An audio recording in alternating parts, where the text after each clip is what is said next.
因為如果冇呢件事咁，我肯定唔會跌得咁慘，我嗯，唔會咁樣就一嘢就跌到落底。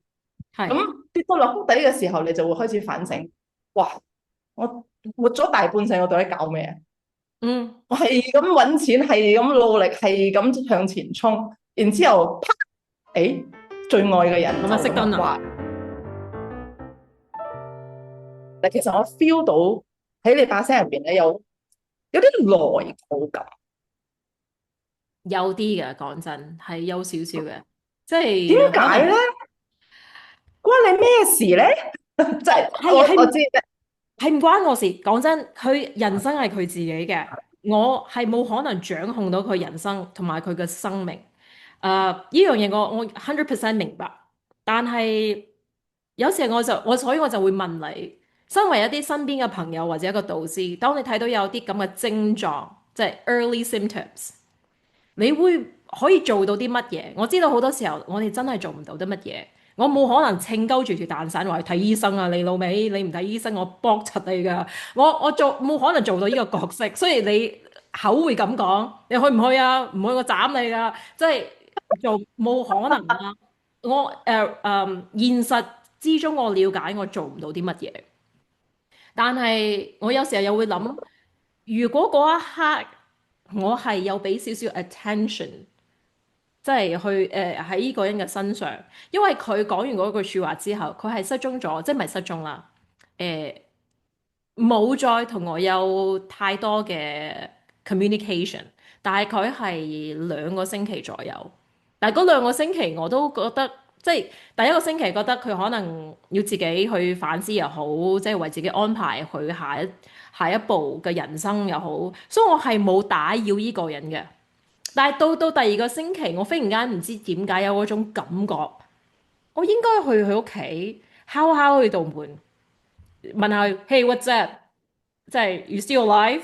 即係嗰啲咧，即係起碼嗯，要去 check 一 check。第二個星期係有呢個衝動嘅。當我有嗰刻衝動，我兼且我有同我同事講，我係諗住第二日去敲佢嘅門，但係原來嗰個第二日已經係太遲啦。咁嗯，我就覺得，如果我可能第一個星期 call 鳩佢出嚟，喂，點啊？成個星期唔見人，做乜撚嘢啊？可能嗰刻啊，我唔知我有冇機會，或者覺得我又唔應該睇得自己太重，可唔可以影響到佢，唔好向嗰個方向諗？我唔知，但係我係冇做到任何嘢嘅嗰個星期。嗯，佢表達咗之後，佢 MIA 咗，係咯，個幾星期咁。但即係嗯，但係事隔咁耐，點解你依然都唔原諒你自己啊？嗯，我又冇話唔原諒嘅，只不過有時候會去反省下自己做過嘅嘢，係咪有時候我將情緒睇得太輕？因為我自己 tough 啊嘛，我覺得你都應該係可以好 tough，可以即係可以係咯，可以行出嚟啊！未至嗯於到咁嚴重，係可能我自己真係高估咗佢啦。嗯係嗯所以呢個就係我自己有時候會諗嘅一啲嘢啦。我唔會話係怪責自己，只不過如果將來有一日再有同嗯樣事情發生嘅話，我應該去嗯點樣面對，或者我應該扮演一個乜嘢嘅角色？嗯，嗯，呢個係我盡力咯，會諗。嗯，係咯，我覺得盡力咯，因為好多時候我哋都唔，因為我自己係相信啲嘢要發生係肯定會發生。係係係 So 其實無論我哋做過啲乜嘢或者冇做啲乜嘢，佢要發生嘅話，其實到最後我係咪已經盡咗力？就好似我之前我都喺度諗，我係咪應該怪我自己咧？因為其實冇人冇人睇到我家姐離開噶嘛啊，so 就變咗就會係，因為我哋係旅行緊嘅時候，佢離開噶嘛。，OK，哇，真係啊！我一方面咧，我就覺得好似係我嘅錯咁，我帶咗佢出嚟，然之後就出咗事啦。啊，嗯 So 嗯嗯，因為我仲即係離開之前，我仲答應佢兩個女話，我一定會帶翻媽咪翻嚟。嚇，你講 So 啲咁嘅嘢嘅？點解去旅行要講啲咁嘅嘢嘅？唔係即係，因為佢我家姐佢冇諗住要，即係佢係咯，佢本來係佢哋三個一齊嚟揾我噶嘛，然之後啊，我家姐就諗住同我一齊去旅行，so 就同佢兩個女拜拜啦，係啦，so 就話哦，咁其實都好 look forward 佢哋再團聚等等，點知交唔翻個媽咪俾佢喎，我就信我嗰陣時個腦海真係我都唔知點講。點將呢一個呢一個 news 講俾人哋聽，講你俾屋企人聽。你當時第一個依個咁樣嘅信息係第一個係同邊一個講？係同爸爸媽媽講先啦，定係同爸邊一個？爸講先，誒係咪哦，啊？唔記得啦，誒唔係，好似係同佢即係啦，佢同佢老公講先，啊，係啊，係啦哇！，so 因小為朋友係因為我知最難開口啦，係嘛？小朋友係最難同佢係講。啊係啊，所以我見到佢哋嗰一面嘅時候，我就話真係比死更難受。即係都嗯，唔知，因為係我一個人啊，淨係我知道發生咗啲乜嘢事，咁係係係。我都要安撫所有嘅人，咁因為人又喺外國，又需要安排好多唔同嘅嘢，咁好彩啦，都有當地人去幫我，但係就會覺得係，咁當然啦，個心情會好複雜咯，係都會反省話係咪如果我做咗呢樣嘢，咁呢件事就唔會發生，或者等等等等等等，但係其實到最後，我覺得。其實真係注定嘅喎，我知道佢唔會希望我內疚，咁同時間其實佢最後呢段路選擇咗同我過，其實都係送俾我一個好大嘅禮物咯。嗯，So 其實就要盡量去，因為其實好多時候咧，我覺得離世呢樣嘢咧係活緊嗰個難受嘅啫，走哦係咗嗰個就冇咗啦。係係 So 係 你自己要對自己負責任，去諗下你應該可以點去活得更加好咯。因為肯定會有人陸續咁離開噶嘛。係係係。咁如果第一劑你就已經搞唔掂啦，咁後邊嗰啲離開你咪你點算啊？所以尤其是我哋而家呢個年紀，再加上而家其實真係唔理係咩年齡嘅，隨時都走得噶喎。係咪係先？So講真，如果我要為咗過去嘅事去內疚，然之後耿耿於懷，咁其實會限制咗我做好多嘅嘢。所以其實你話當然我家姐呢件事咧，其實對我打擊好大嘅。但係同時間打擊大嘅同時，其實我都喺呢一件事學識咗好多好多嘅嘢。因係為如果冇呢件事咁，我肯定唔會跌得咁慘。我嗯唔會劈咁樣就一嘢就跌到落底，係咁跌到落谷底嘅時候，你就會開始反省，哇！我活咗大半世，我到底搞咩啊？嗯，我係咁揾錢，係咁努力，係咁向前衝，然之後啪，誒，最愛嘅人就咁啊熄燈咁樣話，啦。嗯，係啊搞咩啊你？係咪係啊。先？So 喺嗰個時候，咁我就開始重新去設計我盤棋咯。咁從此之後咧，就開始啲嘢就開始改變啦。其實你會唔會覺得有時候人好矛盾嘅？我以係啊，為呢兩個人生嘅 lessons 啦，我係會從中學習到好多嘢，但係到我要去實踐嘅時候，我正發覺到原來你以為你學到嘅嘢，但係 apply 唔到落去嘅，因為佢哋走咗之後咧，我就會同自己講要活在當下，right？冇咁有執念啦，冇咁貪心啦，因為貪嗔痴呢樣嘢係我哋人生嘅痛苦嘅來源。我開始會去學少少佛禪，去到底去領悟人生嘅真諦係乜嘢，係有少少嘅，但係未至於到黐線啦嚇。唔係但因為我笑係我喺度諗，你學嘅時候會爆粗口啊？唔會嘅，因為你會比較，你會去思考，到底你過去嘅呢幾廿年，好似你話齋，向前衝，買嘢啊，即係物質上嘅享受啊，又或者其他嘅誘惑啊，總之係一個貪字啦。我將呢所有嘢都規劃落個貪字度，但係你以為你學識但係你又以為你自己明白，但係原來你又做唔到嘅喎，因為你嗰種貪念又太撚重喎，你依然都係想去追，依然想去衝，依然都係令到自己活在將來，唔係活在當下。上個星期我哋講到退休啦，但係一個非常活在當下嘅人係會計劃退休，去規劃自己嘅人生同埋嘅金錢，但係未至於到我所有嘢都係淨係諗，我將來嗰10年要點，我有冇呢幾百個萬，即係幾多百萬去退休？但係經歷咗咁多嘢之後，發覺到原來我係冇學識過任何嘢嘅。我依然將將來擺喺而家，而家唔知擺咗去邊。將自己都係放得好個自我嘅嘅感覺身體啊或者心靈上所有嘅健康都擺得好低，因為我就係想追個將來。所以我覺得所以我呢一集我都係想同大家講就係、誒、以為你學識到嘅嘢，其實你原來係完全係 apply 唔到喺你人生度，你依然做緊一個好矛盾，係唱緊反調嘅人生。所以我今次就同你講，我想 set 個 target，年尾啲唔開心、唔想做嘅嘢就停咗佢，了解下到底自己係一個咩人，再重新出發，唔好再去衝，亂咁衝嚇。呢個嗯。係我可能呢段時間領悟到少少嘅真諦啦，但係實踐呢方面，我仲未知道自己有冇信心可以做得到。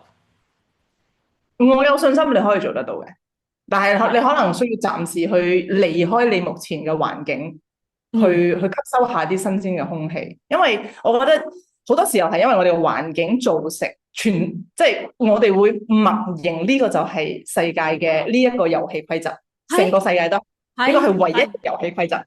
係啦，係當你跳出嚟嘅時候，你就發覺，且邊有咁，即係有好多唔同嘅生活方式噶嘛，係咪係先？係啦，係。但係你好似你頭先，即係你學識咗好多嘢，好多時候係因為 apply 唔到，係因為你依然相信會有未來。但係死亡對於我嚟講最大嘅教訓咧，就係你覺得你有未來啫，係你未係，必有噶嘛。你有冇聽過嗰首歌啊？陳奕迅嗰首歌陀飛輪》嗯，嗰首點啊？歌啲歌詞，我覺得個意境幾好㗎。我記得有一次咧，我去唱 K 咧，就唱到呢首歌嘅時候，我發覺得哇喺呢首歌你去唱到去 chorus 嗰部分咧，就有時候真係會反映到人生嘅。嗯，你嘅有一句係咩啊？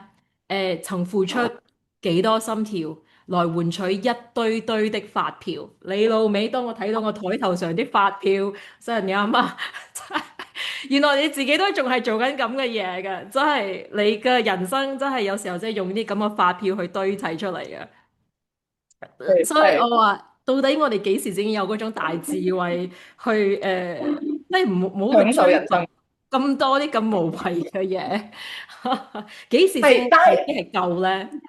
係啦，但係我好好奇嘅就係，因為我覺得你呢個階段咧，其實係好多人而家都經歷緊呢一個階段嚟嘅，即係係要，因為我哋上個星期有講到啦，即係40歲嘅轉變，其實就開始睇，我覺得我睇世界嘅方式就開始唔同啦，亦都更加清楚知道自己想要啲乜嘢，就發覺其實一直以嚟過去嗰40年係用緊其他人嘅方式去生活。係咁呢個時候咧，我問翻我自己，我到底想要啲乜嘢生活？喺呢個階段咧，好多人其實係從來都冇諗過呢個問題噶嘛。咁啱啱得咁巧，頭先你講到你話，即係年尾係你個 deadline，然之後你係想，但係係啦，其實你想象中嘅生活，理想嘅生活係點樣一個狀態？理想就係乜都當你想唔使做，好多錢收，唔係嘅，做啲自己我想做啲嘢令到自己係開心啦，或者覺得有啲意義啦。想做先正去做，唔需要，因為講真，有邊一個人唔係為咗生活去奔波嘅？我哋有要供屋啦，公車啦。咁嗰啲都要有人去做。當然如果我理想就係所有一個基本嘅開支都唔需要好努力去做，先正可以去冚到我嘅基本嘅 expenses。呢個係我理想啦，我唔會覺得完全唔使做。如果人生完全唔使做嘢就好頹廢嘅，我又唔想做個廢人。但係要做啲自己認為係正確嘅工作咯。或者係啱自己性格啊，或者啱即係咯，自己又有嗰種能力去 handle 嘅工作。好多人都以為，好似譬如講我係做地產噶嘛，咁有時候都會幫下啲人搞下啲小生意啊，即係set up 啲小生意。就發覺到我有好多人係冇自知之明。做咗一樣唔適當嘅嘢，只會令到自己身心俱疲，又會好唔開心、好抑鬱。你又中意佢錢，但係你又好唔享受嘅工作，你就變咗每日重重複複咁樣去自殘。我覺得係自殘嚟㗎。但係你又做得好好喎，點解嘅？我唔會覺得自己做得好好，只不過係做得 OK，係比上不足，比下有餘。因為呢個工作好話冇聽，一個招牌跌落嚟死幾十個經紀，係咪先？你如果要俾啲好 entry level 或者真係冇乜經驗嗰啲，真係當然我係 OK 啦。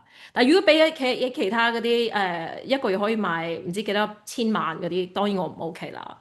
咁你睇你自己定位喺邊個位置咯。我會覺得我 OK，但係又未至於到係話喺好生活無憂。你想嗯，買波子就買波子嚇，就唔係嗯。嘅。誒、只不過我會覺得我係做咗一份唔適合自己嘅工作，我呢可以去。呢方面我就覺得好好奇啦，因為其實係好，我發覺好多人咧，其實係當然最佳嘅狀態係做自己中意做嘅嘢，然係之後係係，肯定會做得好好啦，咁係咪你又唔先？但係咧，一定嘅，又唔一定，因為我自唔係，己都試但係有能力過。嘅人，如果係有能力嘅人，so 譬如但係我發覺咧，就係好多有能力嘅人，好似你咁啦，咁可以做一啲係自己唔中意做嘢，但係依然都可以做得唔錯。嗯，So so 喺呢個時候，其實我覺得其實有好多啲咁嘅人㗎，係因為我接觸好多係咁嘅人，但係就偏偏唔會去選擇自己中意做嘅嘢，就反而真係會逗留喺呢一個舒適區，即係自己唔係好中意呢樣係。嘢，但係就知道其實我係可以做得幾好嘅。佢哋當然啦，好多時候係誘惑啦。如果你做得係都 OK，比普通人優勝少少，你基本上你嘅 rewards 已經唔係太差。你係好怕犧牲嗰嚿錢，去重新去嗯揾一個自己一個新嘅方向，因為你已經習慣咗每日就喺即係喺部電腦前面揾樓，同啲客溝通。但係你又諗下自己到底我個咁嘅性格係適唔適合去做呢個角色，或者我呢個性格適唔適合去創業？因為你覺唔覺得而家年輕一代個個都想做網紅啊，或者自己創業啊、微商啊，個個都話自己要做老細。但係如果個個都做老細嘅話，邊個打工啊？你到底有冇嗯咁嘅能力去做老細先？呢個就係一個好多人冇去好認真咁去了解到乜嘢係老細，老細係乜嗯撚嘢你都要撈晒，嗯，先正叫老係啦，細。誒、老細好話唔打好聽，俾打你工都慘搞你搞咯。屎坑，你都要去搞掂個屎坑。即係老細就係咁噶，但係啲人就睇到佢美好嗰面。你啲人就話創業，就睇到啲人哦揾咗嚿錢啊，創業幾好啦，做經紀都幾好啊。但係又冇諗到喎佢哋嘅後邊嘅辛酸史，所以但係又冇諗到自己嘅性格適唔適合，但係就跳咗入去，就以為你做到，我都做到，點解我做唔到？所以嗯我覺得社會現象就係變成咁啦。尤其是而家嘅社交媒體啦，會令到個個都可以去做到，只係你肯學某一套嘅方式，你都得，佢都得嚇，就係嗯咁嘅問題啦。但係我自己係終於睇得到自己係唔適合做呢一樣嘢嘅。係啦，因為對你身心有影響啊嘛。但係我覺得事業啦、創業呢樣嘢咧，其實我哋可以留翻下次再講，因為咧確實我係覺得咧揾錢啊真係唔難，但係就好似你話齋，唔代表每個人都適合做老細，因為我覺得做老細同埋揾錢係兩回事嚟嘅。So 係啦， so 呢個就係我哋係啦下個星期嘅 topic。So ，yes，我哋 wrap up 啦，老老實實嚇，我哋上次都好啊冇正式咁 wrap up。所以如果你哋中意我哋嘅頻道，like、subscribe，仲要咩話？ ，comment，耶！撳個鐘仔 like 下我係啦，哋。如果你哋有唔同嘅意見，可以喺個 comment section 嗰度寫低你哋嘅意見，我哋下次可以回覆你㗎。